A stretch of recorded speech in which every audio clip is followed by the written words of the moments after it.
Welcome back to the Tuesday Weekend, the podcast that batch the drinks before the party. Now, just a very quick guide if you are planning your own festivities. Just generally 6 to 8 ounces of protein per person. Just, if what you're going to be serving for at least your main. But if you are loading your guests up with charcuterie or deviled eggs beforehand, you could get away with 4 to 6 ounces per person. And a bottle of wine generally serves 3 people, unless Aunt Debbie is there and allot Aunt Debbie her own bottle. Maybe 2. Most of the private functions that I've attended, which are, personal Christmas parties, there's just going to be the area where all the alcohol is. And it's going to be wine. There will be beer in the fridge, of course. People always bring stuff, and then you just make your own cocktails. Yes. So a rule of thumb that I would use is use your thumb. When you're pouring yourself your cocktail, put your thumb sideways, and if there's more liquor than that, you're good because you're not living there. You probably drove there. Correct. You don't want to make these super crushingly heavy highballs to be at a Christmas party if you're not going to take an Uber home, and most of you are not. Right. You're mostly all going to drive to your Christmas parties.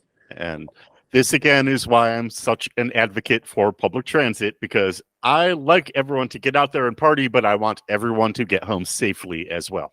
Correct. And I agree with that as well. But like I said, the alcohol is just going to be there, and you can make whatever you want to.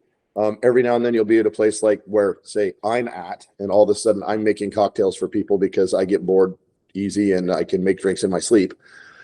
But for the most part, you're just going to have your plastic cup Jack and Coke, your plastic cup gin and tonic, and you're the one mixing that. And just remember, if it's not going great and you want to get a buzz, you can do that. If you just want to be social, remember, to be social, you need to be awake. There's every Christmas party I've had, there's always that relative or friend of the family who sleeps in that, extra bedroom in the back instead of driving home. Go out and have a great time. There's one Christmas party I want to go to this year. I always look forward to, and that is an Uber there, Uber back one, because it is a Christmas party that involves everybody who I sail with. Mm-hmm. And since we only drink on the boat after races, when we do go drinking after races, we drink a lot. So it's like basically picture 2 handles of Mount Gay Eclipse rum gone between 15 people in about an hour. That's a lot of liquor. And I want to mention briefly, that birthday or anniversary date well in advance. So if you are looking to go out, don't wait until the week before to try to find a place for 25 people.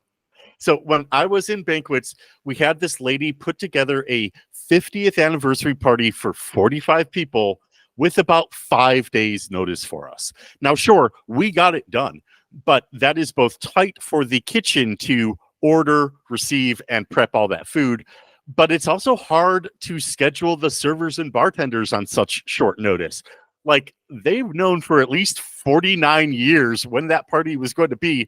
Why wait until the last minute? But really, even if it's just 12, if you want to have your party at a place that takes reservations, give them as much notice as possible.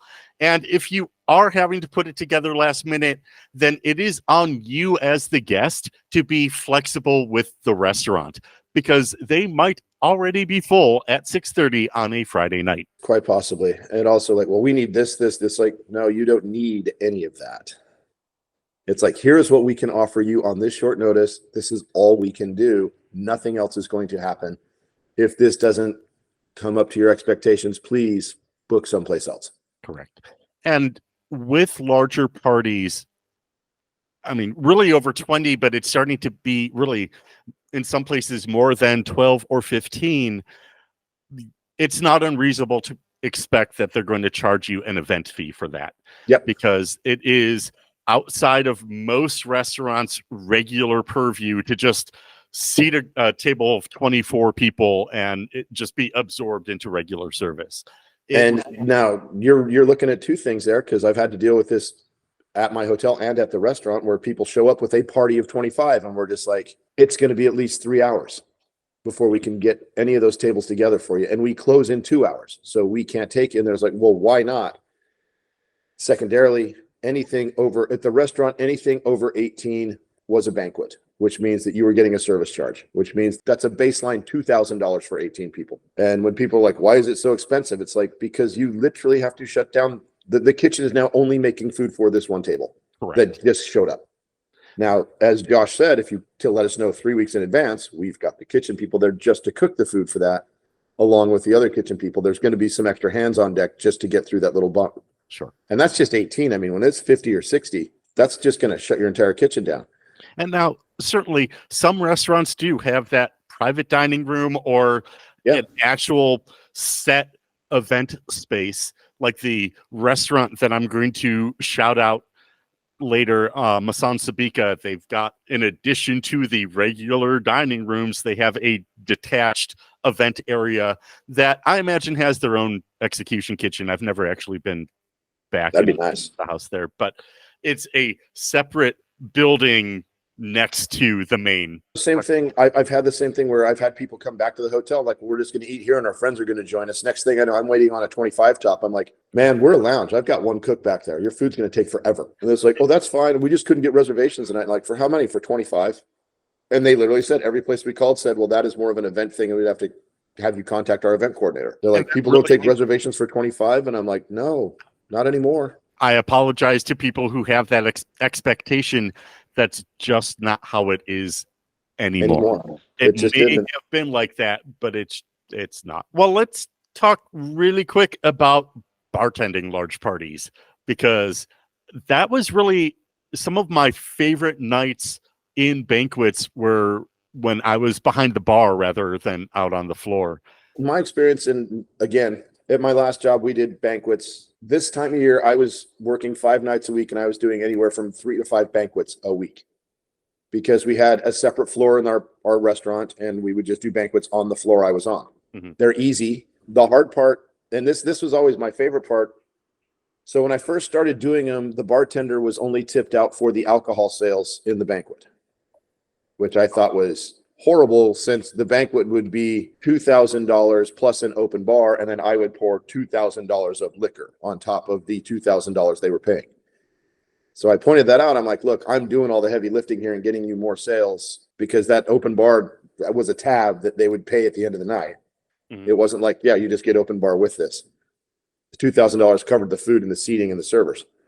So we got that taken over. But at the beginning of every banquet is the hardest part, because it's like when you open a bar or a nightclub, everybody walks in. So whether it's 20 people or it's 60 people, they're all standing at your bar. There is me, and maybe every now and then they would schedule someone who could also bartend and they could help out with beers and stuff. But I just like to work alone. But the servers would stand there and just watch me work for 20 straight minutes and knock out 60 cocktails. And they'd be like, oh, wow, you're really good at this. I'm like, yeah, I am. And then you get to make friends with everybody and find out where they're from and find out what's really going on and hear the gossip, so to speak. I love when people are in a great mood and having a good time. Yeah, I want to be their bartender. Yeah, the Christmas parties are always fun. They really are. Like, I mean, people are just in a good mood. The company Christmas parties, you have people like, hey, don't serve me too much. They'll aside you, and I'm like, okay, I'll let you know. It's like, how do you know the beer? And I'm like, no, you don't. And they'll be like, hey, yeah, just give me a glass of water for now. I'm like, yeah. The difference between a Christmas celebration and a wedding celebration is there's just nothing in a Christmas celebration for people to be upset about. I mean, if it's something with the service or something with the food, that's one thing. And, that's just a personal preference. But there's always tension in a wedding. There is always tension. There's always, the mom always thinks it has to be perfect. The dad doesn't want the bill to be too much. I mean, there's the bride doesn't like where their table is. There's always something. In a Christmas party, people have shown up to have a good time, and they're just so much more fun. I've had some of the, not just weddings, but showers as well, where, and I hate to stereotype, typically the bride or the mother of one of the two comes in with that clear, I'm going to change things energy. Yep. Or kind of looks around like, oh, we actually need 3 more tables. I'm like, hey, that would have been great information to have yesterday. And it's always just like that. There's always the bride or the mom, and you get the letter, you ruined our wedding. And it's like, how did we ruin your wedding? It was the rehearsal dinner. It's like, what are you talking about? The one that occasionally I would have that problem, but usually was a joy, were quinceañeras, though they were a mess to clean. Well, yeah. back to that. But often those were just so much fun. But for those, oh boy, you got to watch the underage drinking. Okay, I don't want to put all the onus on them, because the one party I had last year that got shut down because a 16-year-old was puking in the bathroom, that was a company Christmas party. And it was, in fact, the child of one of the managers who then got fired that Monday. Anyway, with that, I'm going to throw it to another break, and we will get back with more. So stay tuned.